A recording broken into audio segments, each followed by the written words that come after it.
আসসালামু আলাইকুম রহমতুল্লাহ। আমার প্রিয় নতুন হোমিওপ্যাথিক ডাক্তার, আজকের আলোচ্য বিষয় প্রেমে ব্যর্থ হওয়া রোগীদের হোমিওপ্যাথিক ঔষধ কি।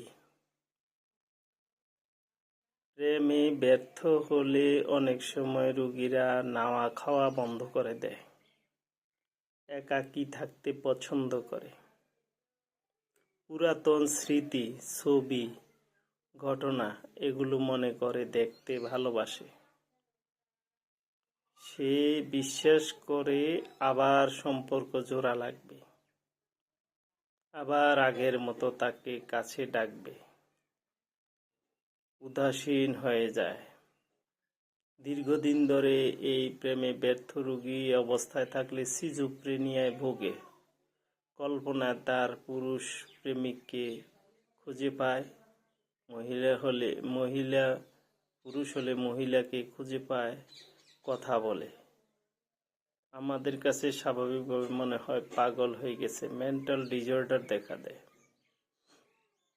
এই সমস্ত ক্ষেত্রে আমরা হোমিওপ্যাথি ঔষধ প্রয়োগ করে কাউন্সিলিংয়ের সাহায্যে রোগীকে পূর্বের কাজে ছেড়ে দেওয়া চাকরিতে যোগদানের জন্য উপযুক্ত করে দেয়।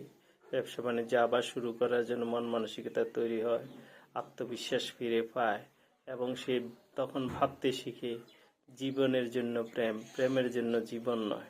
জীবন থাকলে প্রেম ঘটবে, সম্পর্ক কারণে অকারণে নষ্ট হতেই পারে। মানুষের জীবনের লক্ষ্য উদ্দেশ্য তার মাথায় কাজ করে, পারিপার্শ্বিকতা সম্পর্কে বুঝতে শিখে ধীরে ধীরে সেই এই পাগলামি থেকে মুক্তি পায়। চলো কি ঔষধ দেব পাশাপাশি।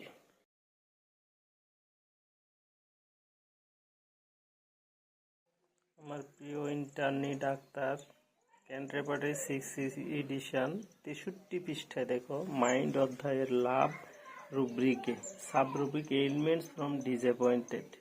প্রেম হতাশ প্রেম হতে পীড়ার উৎপত্তি। ফার্স্ট গ্রেডের ওষুধ হলো Hyoscyamus, Ignatia, natrum mur, phosphoric acid. Second গ্রেডের ওষুধগুলো আছে অরামিউর, ক্যালকেরিয়া পস, সিমিসিভিকা, কোপিয়া, হেলিবোরাস, লেখেসিস, স্টেফিসেগ্রিয়া, এন্টিমগ্রুপ। আর থার্ড গ্রেডের দিয়ে একটা ওষুধ আছে কালো কালিতে লেখে।